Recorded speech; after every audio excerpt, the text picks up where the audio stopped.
네, 우리 예배 시작할 때 제가 말씀드린 것처럼 오늘 어린이 주일을 해서요. 우리 어린이 주일을 어른들이 어떻게 맞이하고 또 어떻게 지내면 좋을까, 어떤 자세로 우리 어린이들과 함께 보냈으면 좋을까 하는 그런 문제의식을 가지고 오늘 말씀을 나눠보려고 합니다. 그래서 제목도 어린이를 존중하는 어른, 이런 제목으로 함께 생각해 보려고 합니다. 어린이날 요즘 참 인터넷이 참 좋아서요. 자료를 찾기가 참 쉬운데요. 어린이날 유래를 제가 검색을 통해서 한번 찾아보다가 아주 인상적인 포스터 한 장을 발견했습니다. 제가 그냥 말로 그려줄 테니까 연상을 하시기 바랍니다. 눈으로 보는 것보다 이 생각하는 게 더 좋다고 그래요. 네. 1923년에 23년 5월 1일 첫 어린이날 알리는 포스터였습니다. 흰색 그리고 초록색 두 색으로 만들어진 포스터인데요. 이렇게 세로로 글씨가 써져 있더라고요. 가운데 어린이날 해놓고서 왼쪽에 이렇게 구호를 붙였습니다. 희망을 살리자 이렇게 돼 있더라고요. 옛날 말이라서 레일이 아니라 레일을 살리자. 잘 살리하면 어린이를 위하라. 이렇게 돼 있더라고요. 그래서 참 구호가 참 마음에 와 닿았습니다. 우리 어린이날은 잘 아는 대로 우리 소파 방종환 선생님이 시작을 하셨다고 하죠. 어린이를 아주 각별하게 사랑을 하셨습니다. 근데 정말 젊은 나이에 돌아오셨더라고요. 33살에. 너무 아깝게 세상을 일찍 떠났는데요. 일본 유학 시절에 1920년 개벽이라고 하는 잡지 상호에 번역한 동시를 실었습니다. 그 제목이 어린이 노래, 그리고 부제로 불 켜는 이라고 합니다.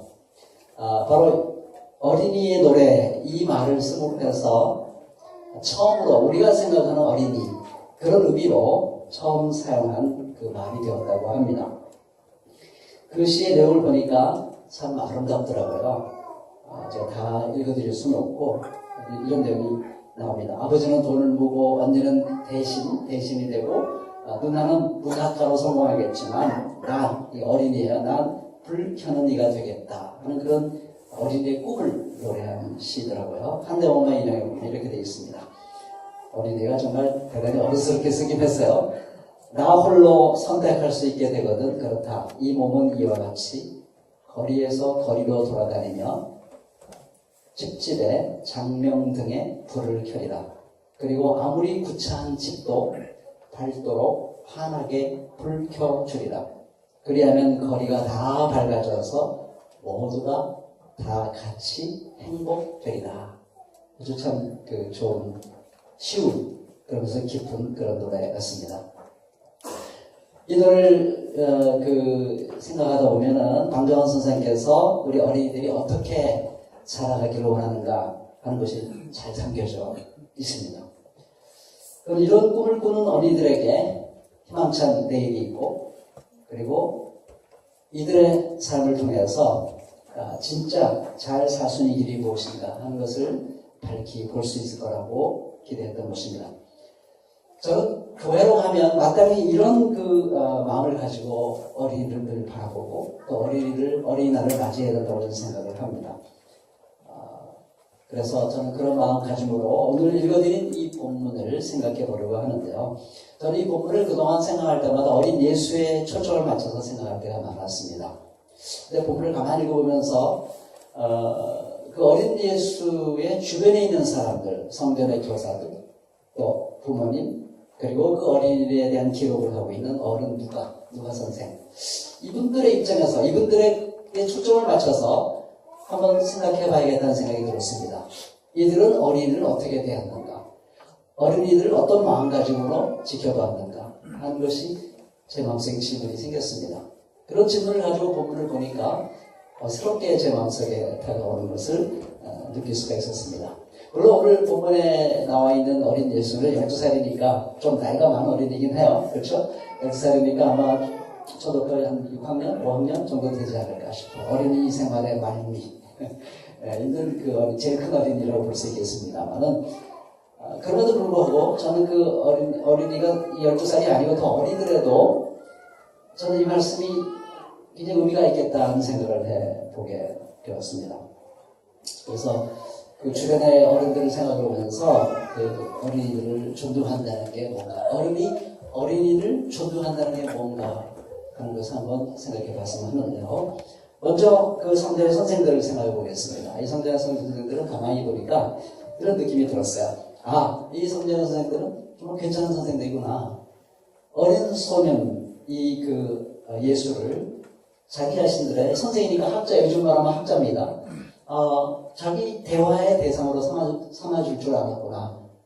그 어린 소년이 하는 이야기를 귀담아 듣고 또 대화에 끼어들도록 허용을 하는 그런 멋진 선생들이었구나. 그런 생각이 들었습니다.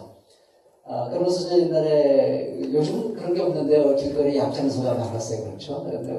나이 든 사람들은 약장소가 뭔지 우리 요즘 젊은이들은 알아요. 그런 사람이죠. 말도 잘하고 재미있게 게임도 하고 뭐 보여주는 것도 있고 다 약간 사기성이 있습니다만 이제 그런 겁니다. 그 애들이 궁금하니까 막 몰려들잖아요. 그러면 뭐라 그러죠? 약장소가? 애들은 가라. 자, 애들은 가라. 네, 그런다 이거죠. 그게 보통 우리 어른들의 애들을 바라보는 심정일 때가 참 많아요. 왜냐면 애들이 구차를 당하면 애들은요, 뭘 좀 얘기해주면 그냥 질문이 많아요. 왜? 계속 물어대니까 어른들이 좀 짜증나고 피곤할 때가 있어요. 일일이 대답하려면 좀 힘들거든요. 그래서 제가 생각이 연상적이게 나가지고 옛날에 한번 봤던 유튜브의 영상이 더 생각났어요. 이거는 외국 그 유튜브인데요. 여러분들 아빠 플러스 왜를 쳐보시면 딱 나옵니다. 제일 처음에 딱 등장하는데 이른 아침 새벽 5시에 아빠와 딸이 이제 아침을 먹고 있는데 대화가 시작이 됩니다. 이 딸이 아빠에게 아빠 나 밖에 놀러 나가도 돼? 그러는 거예요. 그러니까 아빠가 안 돼. 왜? 너무 일러서.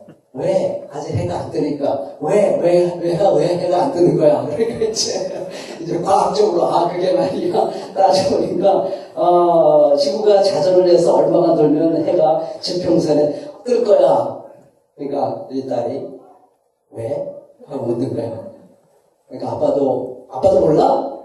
하고, 아빠도 몰라? 라고 이제 답을 해요. 이게 재미가 없네요. 직접 보시면 되게 재밌어요. 따로 멈추지 않죠. 왜? 원래 제 아빠에게 다그치죠. 왜 모르는데 아빠는? 근데 아빠가, 그때부터 이제 기분이 다운되기 시작합니다. 학교에서 제대로 공부를 안 해서 그래. 수업 시간에 잘 안 들었어. 그 정도 뱃으로도 그만둬야 되는데, 이 딸이, 왜? 애들 좀 했다, 이러면서 막 자기 구차한 인생을 막 설명을 해요. 왜 따진다니까 맨 마지막 하는 말이 뭐냐면, 하나님께서 돌아가셔서 그래. 그때 내가 가만히 바라보다가, 오케이. 여기서 시작해서 대화가 거기서 끝납니다. 재밌는 그 얘기인데요. 그건 뭘 복잡한 거냐면 애들은 질문이 많다 하는 것이고, 애들의 질문에 답하는 게 쉽지 않은 거고, 어른들이 참 힘들다는 얘기를 아주 코믹하게 그려준 겁니다. 물론 오늘 이 장면은 그렇게 뭐 코믹한 장면은 아니고 차원이 똑같은 건 아닐 수 있어요. 그러나 공통점은 있어요. 예수님이 아직 소년이기 때문에 질문이 많은 거예요. 이 선생들이 막 얘기를 하면 계속 질문이 생기고 묻는 거예요. 그랬을 때 이 선생님들이 그걸 구차하지 않고 받아들인 거죠. 다시 생각해보면요. 사실 이 선생님들이 굉장히 훌륭한 선생님이에요. 12살짜리가 혼자 여기 유대 문화에서 알잖아요. 5,000명, 나중에 그 얘기 제가 합니다만, 5,000명을 먹이는 사건에 보면 거기에 누가 빠졌어요? 어른 장병들만 5,000명이에요. 우리가 누가 빠진가요? 여자와 아이들은 빠졌어요. 숫자 셀 때도 애들은 숫자를 안 세웠어요. 안 셌어요. 그래서 사람 친구는 거의 안 세면 다름없어요. 여자들이나 아이들. 그런데 그 아이가 10살짜리가 딱 와가지고, 선생들이 막 대화하고, 뭐 얘기하고, 성경 얘기했겠죠. 근데 끼어드는 거를 이 선생님들이 수용을 했어요. 저는 성전의 선생들에 대해서 다시 봐야 되겠다는 그런 생각을 해본 겁니다. 그리고 질문이 생기면 그 질문에 대해서 경청을 하고요. 그리고 그 질문에 대한 답을 성실하게 해줍니다. 아마 선생님들이 재밌었나 봐요. 그러니까 소년 여사 얘기를 좋아하거나 재밌으니까 또 선생님이 소년에게 질문을 하는 거예요. 어린 소년에게 질문을 하니까 이 소년이 막 상상 이상의 멋진 답을 딱 답을 하는 거예요. 그러니까 선생님들이 그 어린 소년과 얘기하면서 야, 얘 엄청나게 지혜롭네, 엄청나게 슬기롭네 하고 경탄에 맞지 않았습니다. 그럼 여기서 오늘날 우리 그 어른들이 아이들을 어떤 태도로 바라봐야 되겠는가 하는 것을 저는 정말 마음속에 다시 한번 새겨보게 됩니다. 여러분, 어린아이들이 어른들과 충분히 대화할 수 있다는 사실을 여러분들이 항상 염두에 두셔야 됩니다. 물론 12살짜리보다 어린아이들은 12살짜리보다 못한 말을 할 수 있을지 몰라요. 그러나 우리가 조금 더 낮아지면 걔네들의 수준에 맞는 언어로 굉장히 깊은 얘기를 할 수 있다는 사실을 여러분들이 놓치지 마시기 바랍니다. 애들이 끼어드는 거를 의심하지 마세요. 애들이 어른 대화에 애들이 끼어드는 거를 괜히 마음을 활짝 열고 환영하시고 그들과 대화하는 어른들이 되기를 정말 참 바랍니다. 여러분, 생활통 그 소식지 여러분에 너무 재미있게 저도 읽고 제가 우리 그 텔톡에도 올렸습니다만 눈물 날 정도로 참 얘기들이 재밌고 좋고 감사하고 이로교에서 내가 목표하고 있다는 게 그렇게 행복할 수가 없다고요. 거기 우리 박찬주 집사님이 그 사구역 자율예배에 대한 얘기를 했습니다. 소수가 보이니까 아이들과 같이 성경 공부한다고 그랬어요. 마치 오병이어 공부를 하고 있었어요. 그러니까 애들한테 물은 거예요. 야, 너희들은 예수님께서 이 많은 분들이 너희가 먹여나 오병이어 떡 5덩어리 물고기 2개밖에 없는데 너희가 먹여라 그랬을 때 너희들은 어떤 생각이 드니? 그랬더니 그랬더니 그때 제가 분명히 들은 것 같은데 예일인가 주의 둘 중에 하나요. 다시 물어보면 제가 미안할 것 같아서 물어보면서 확인 전화는 제가 안 했습니다. 둘 중에 하나가 이렇게 대답을 한 거예요. 아, 그거 말이에요. 떡 5덩어리를 자르되 5,000개로 잘라서 나눠주라는 뜻이에요. 그렇게 이해를 했다는 거예요. 저는 정말 깊은 전율이 감동이 와요. 그 말을 듣고 제가 정말 감동이 왔고 이 아이들이야말로 예수님의 진짜 마음을 알았구나, 알아차렸구나. 왜 그러냐면 제가 그 얘기 듣기 전에 한 일주일 전쯤에 우리 수요일날 이 성경 독서 모임에서 공간되어 있거든요. 그게 김군수 선생, 이 제주도 살고 계시는 분인데 굉장히 탁월한 학자예요. 그분이 마태복음을 해설한 책, 행동하는 예수, 그 책을 가지고 매 수요일마다 우리 공부하는데요. 한 20페이지밖에 안 읽는데도 한 번 읽을 때 얘기할 거리가 너무너무 많은 거예요. 20페이지 속에. 너무 시간이 모자랄 정도로 그렇게 깊은 책이에요. 근데 그 책에서 그 김군수 선생님이 오병이어 얘기를 하면서 뭐라고 말하는지 알아요? 이렇게 말하고 있더라고요. 여러분이 먹을 것을 주라는 예수의 말은 교회가 가난한 사람들에게 먹을 것을 주라는 말씀 같다. 교회 자신이 가난하더라도 가난한 사람들에게 먹을 것을 나누어 주라는 말씀 같다. 교회가 가진 것을 가난한 사람들에게 나누는 가난한 교회라는 해답을 제시하는 것 같다. 이렇게 얘기하고 있어요. 그러니까 핵심은 교회 자신이 가난하더라도 가난한 사람들에게 먹을 것을 나눠주라는 거예요. 오병이어밖에 없어요. 가난해요. 그렇지만 그것을 가지고 5,000개로 나눠주라 이 말이에요. 얼마나 이쯤 되면 이 신학자와 탁월한 신학자와 예리와 주어가 통하는 거예요. 안 그래요? 네, 통하는 거예요. 우리 어른들은 그걸 보면서 너희가 뭐를 주라고 하면 어른들은 뭐라고 생각했어요? 이게 200 되는 애 떡이 있어야 먹을 수 있게 어른들의 생각이에요. 내가 부자가 돼야 그 말을 듣는 순간 내가 먼저 부자가 되겠구나. 그래야 이거 5,000개가 먹을까. 이게 어른들의 생각이에요. 왜냐면 어른들은 항상 부자가 되고 싶은 욕망이 있거든요. 그러니까 그 말을 들으면 일단 내가 부자가 돼야 가난한 사람을 도울 수 있게 이렇게 생각을 해요. 그게 다 기복신앙입니다. 그게 다 통력의 부분인 것이죠. 그러니까 예수님이 기뻐하시는 마음이 아니에요. 예수님 원하시는 마음이 오병이에요. 그리고 5,000개를 잘라서 나눠주고자 하는 그 마음을 예수님은 보고 싶었던 거예요. 그게 이 성경 말씀의 핵심입니다. 근데 아이가 그걸 깨달은 거예요. 그 지혜가 놀랍지 않습니까? 그러니까 우리는 아이들을 귀하게 생각해요. 아이들이 어른들의 대화에 끼어드는 것을 아주 기쁘게 환영하는, 가슴을 활짝 열고 환영하는 저와 여러분들이 될 수 있기를 진정으로 바랍니다. 선생들이 우리 보통 선생 같은 그렇지 말라. 야, 너 어디서 왔냐? 너 부모 어딨어? 너 혼자 동치가 아니야? 집으로 가 빨리. 이랬을 수도 있었을 거예요. 그렇죠? 걱정이 돼가지고. 근데 그런 거 다 덮어두고 그 아이를 그 대화의 현장에 포함했다는 것은 참 소중한 어린이를 존중하는 어른의 마음이구나 그런 생각이 들었습니다. 의심하지 않은 거죠. 우리 보통 의심부터 애들을 보면 의심부터 먼저 할 때가 참 많아요. 의심은 나중에 합시다. 먼저 존중하고 인격적으로 대하는 법을 배우는 우리가 됐으면 좋겠어요. 두 번째로 어린 예수의 행동과 말을 마음에 잘 담아둔 마리아입니다. 사실 마리아 입장에서는 오늘 본문이 좀 황당한 그런 사건입니다. 6월절에 돼가지고 이제 가족들이 또 주변 사람들과 함께 이렇게 한 가정만 여행하기는 그 당시에 좀 여러 가지 위험했을 거예요. 비용도 많이 들고. 그래서 이렇게 무리를 지어서 같이 예루살렘으로 나와서 6월절 명절을 다 지키고 이제 돌아오는 길입니다. 그래서 무리들이 움직이니까 일일이 다 정동하기가 어려울 만해요. 이스라엘이 소년 예수가 그 무리들 가운데 이스라엘의 친지들 이웃 사람들하고 같이 다 모여서 이렇게 오라고 내려오고 했을 테니까 당연히 이스라엘이 생각하고 하루를 갔어요. 저녁이 됐는데 하루길을 마쳤는데 없는 거예요. 얼마나 깜짝 놀랐겠어요. 막 아무 시간도 없어. 다시 예루살렘 올라갔습니다. 사흘 동안을 헤맵니다. 사흘 동안을 헤맸는데 못 찾겠기 사흘이 돼서야 예수를 딱 만났는데 기가 막힌 장면이 벌어지고 있었던 것이죠. 선생들하고 막 얘기를 하고 있었던 거예요. 막 대화를 하고 질문을 하고 답을 하고. 그런데 마리아는 그게 중요하지 않아요. 마리아는 그게 중요한 게 아니라 마리아는 굉장히 서운했던 거예요. 뭐라고 말하죠?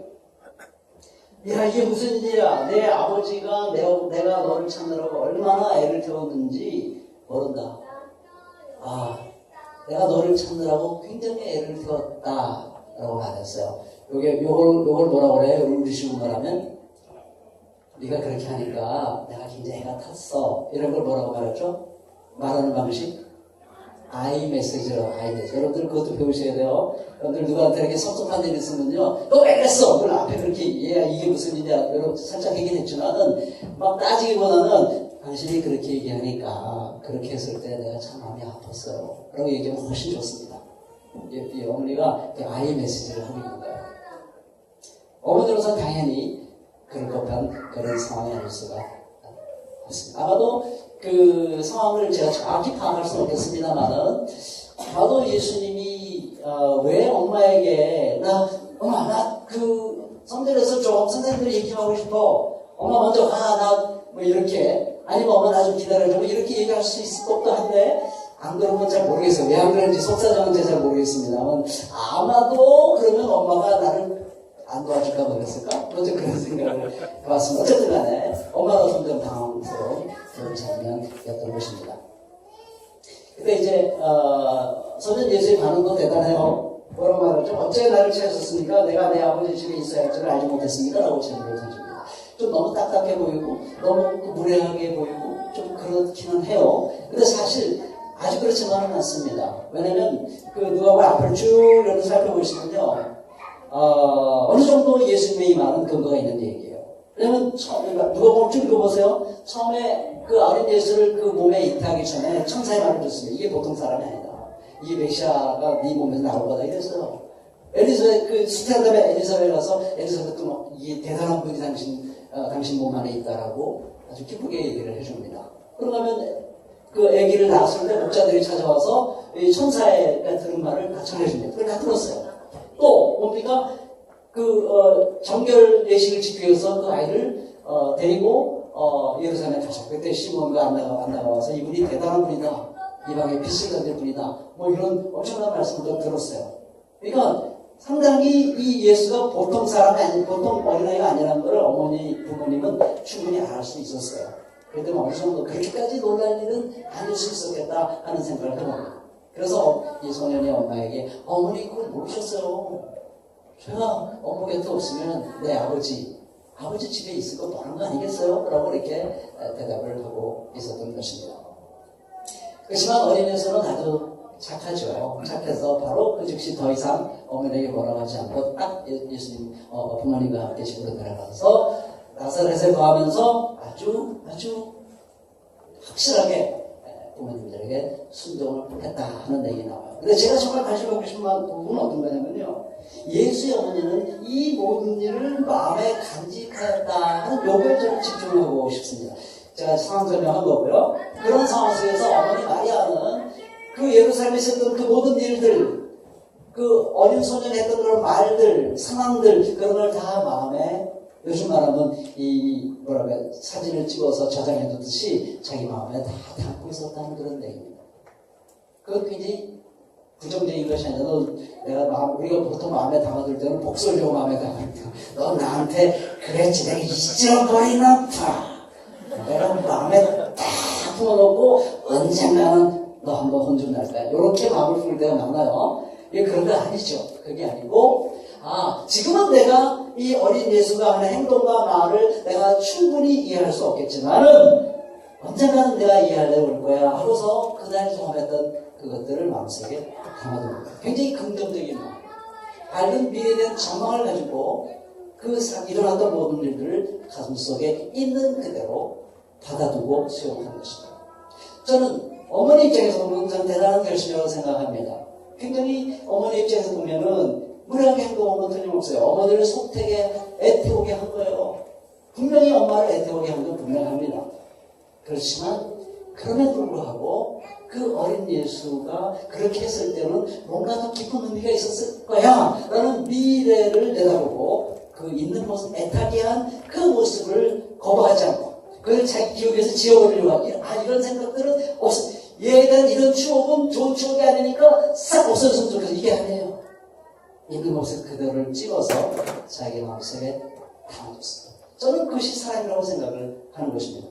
아마 바울이 사랑은 모든 것을 참으며 사랑은 모든 것을 덮어주며 모든 것을 믿으며 모든 것을 바라며 모든 것을 견딥니다 하는 말이 저는 바로 그런 뜻이 아닐까 싶습니다. 물론 우리가 키우는 어린이들은 아기 예수처럼 그렇게 대단한 어린이가 아닐 수도 있겠죠. 우리를 실망시킬 수도 있겠어요. 진짜 엉뚱한 행동과 진짜 엉뚱한 말을 할 수도 있겠습니다. 때로는 도덕과 일반적인 상식을 뛰어넘는 일탈된 행동을 도덕적으로 용납이 안 되는 행동을 할 수도 있겠어요. 네, 우리 아들도 그럴 때가 있었어요. 소리는 한 번도 그런 적이 없는 것 같은데 우리 아들은 그럴 때가 우리 아들 없지 지금. 우리 조카도 그런 거 제가 경찰서까지 한번 제가 찾아간 적이 있었어요. 그럴 수 있어요. 아이는 어린 예수와는 다른 차원에서 부모를 애타게 할 수 있어요. 그러나 저는 이 어머니 마리아의 모습을 그런 아이들에게도 보여줄 수 있다면 얼마나 좋을까 하는 그런 생각을 해보게 되었습니다. 지금은 제가 내 마음을 애타는 그런 나를 애타게 하고 있지만 그러나 얘가 앞으로 잘할 거야. 이건 얘가 더 멋진 그 어른으로 자라기 위한 지금 성장통을 알고 있는 거야. 그러니까 나는 그 모습 그대로 너는 내 아들이고 그 모습 그대로 너는 내 딸이고 그 모습 그대로 너는 나의 사랑하는 어린이야.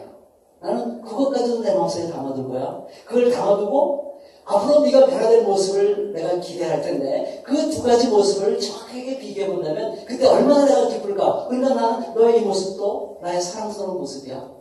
그 모습도 난 품고 싶어. 그 모습 그대로 나는 나의 사랑이야 라고 말해주는 것이죠. 그게 얼마나 아이들을 행복하게 해줄까요? 정말 저는 이 예수님은 정말 행복했을 것 같아요. 성전에서 행복했을 거고요. 그 선생들 때문에 그 어린 예수가 얼마나 행복했겠어요. 그 경탄하는 눈길로 그 어린 예수와 마주치고 가는 그 선생님들을 보면서 이 예수는 얼마나 행복했겠어요.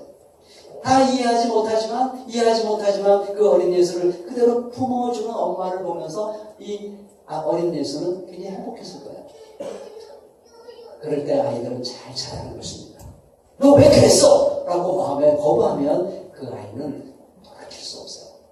더 반항하고 더 망가질 가능성이 많습니다. 언젠가는 돌이킬 거야. 나는 너의 미래를 벗어 내 마음속에 그려두고 있어. 비교해보려고 너의 모습을 난 사랑해. 그런가 아이들이 얼마나 그 어른 아래서 행복하게 자랄 수 있겠습니까? 마지막 세 번째로 간단히 짚겠습니다. 어린이들의 전인적 성장을 기대하는 어른의 모습입니다. 누가 선생님이 어린 예수의 모습을 이렇게 기록하고 있어요. 아기는 자라나면서 튼튼해지고 지혜로 가득 차게 되었고 또 하나님의 은혜가 그와 함께하였다. 2장 40절, 2장 52절. 예수는 지혜와 키가 자라고 하나님과 사람에게 더 사랑을 받았다. 이렇게 묘사하고 있어요. 이걸 보면 누가가 아이들에 대한 교육 철학이랄까요? 아이들이 어떻게 자라기를 기대하고 어떻게 자라야 멋지게 자라는 것인가 하는 것에 대한 아주 분명한 교육 철학이 여기 담겨져 있는 그런 얘기입니다. 이건 성경의 굉장히 그 전해져 내려온 거라고 볼 수 있어요. 왜냐하면 사무엘이 그렇게 자랐거든요. 사무엘상 2장 21절에 보면 주님 앞에서 잘 자랐다. 사무엘도 주님 앞에서 잘 자랐다. 사무엘상 2장 26절 어린 사무엘은 커갈수록 주님과 사람들에게 더욱 사랑받았다. 사무엘상 3장 19절 사무엘이 자랄 때 주님께서 그와 함께 계셔서 사무엘이 한 말이 하나도 어긋나지 않고 다 이루어지게 하셨다 이랬어. 오늘 우리들의 부모와 어른들과 공통점 딱 하나. 키가 자라고 몸이 튼튼해지는 거. 이거 기대하는 거. 여기 공통점이에요. 그런데 공통점은 여기서 끝나요. 성경의 좋은 어른들은 지혜가 자라기 원하지만 우리는 공부를 잘하기 원합니다. 지혜가 자라서 삶을 멋지게 살아가기 원하지만 우리는 공부 잘해서 좋은 대학들을 하기 원합니다. 우리는 성경의 어른들은 하나님의 은혜가 그 위에 머물기 원하지만 우리 세속적인 어른들은 기가 막힌 행운이 그에게 따르기를 원합니다. 성공의 행운이 따르기를 원합니다. 성경의 어른들은 어린이가 하나님과 사람에서 사랑받기를 기대하고 원하지만 세속의 어른들은 누구와도 겨루어서 이겨낼 수 있는 이긴자, 승자가 되기를, 경쟁에서 이긴 자가 되기를 기대합니다. 우리가 정말 다시 한번 깊이 생각해 봤으면 좋겠습니다. 우리가 어린이들이 어떤 면에서 자라기를 원하는가? 저는 어린이날을 맞이하면서 이번 올해가 정말 마음이 좀 쓸쓸합니다. 며칠 전에 우리 청와대에서 공무회의를 하면서 5월 6일을 임시공휴일로 확정했습니다. 즐거운 일이에요. 참 좋은 일입니다. 근데 그 의미를 얘기하면서 여러분 이 나라의 어린이들야말로 우리 강정원 선생님처럼 그 우리의 희망의 내일이 어린이에게 달려있습니다. 이 어린이들을 멋지게 사랑해주고 정말 이 어린이들을 잘 키우기 위해서 하루 더 쉬세요. 어린이들과 행복한 시간을 가지세요. 어른에서 모든 걸 가지세요. 그래서 임시교육을 정했습니다. 여러분 제가 다음에 찍고 싶은 마음이에요. 근데 그게 아니라 뭐라고 말했죠? 하루 임시교육을 주면서 뭐라고 말했죠? 신체된 사회 분위기를 살리고 내수 경제를 진작하기 위함이라고 말했습니다.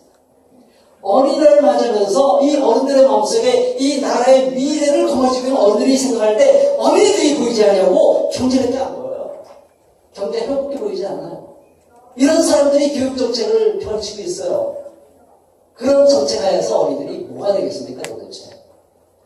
정말 마음이 슬픕니다. 여러분 우리 어린이날을 멋지게 맞이했으면 좋겠습니다. 우리 강정환 선생님처럼 그런 마음을 가지고 어린이들을 존중하는 저 여러분들 될 수 있기를 진심으로 바랍니다. 이 휴일을 지내면서 우리 선생처럼 어린이들과 많이 대화를 나누세요. 그리고 마리아처럼 그 어린이들의 모습을 마음속에 꼭 담아두세요. 있는 그대로. 정말 너는 나의 사랑이야. 꼭 담아두세요. 그래서 그런저로 그 아이들이 전인적으로 몸도 건강해지고 기도 잘하고 지혜도 잘하고 그리고 하나님과 사랑 앞에서 더욱 사랑스러워지는 아이로 자라기를 바라는 그런 마음으로 모든 이 땅의 어린이들 자기 자녀를 뿐만 아니라 어린이들을 대하고 바라볼 수 있는 소중한 시간이 되기를 바랍니다. 기도하시겠습니다.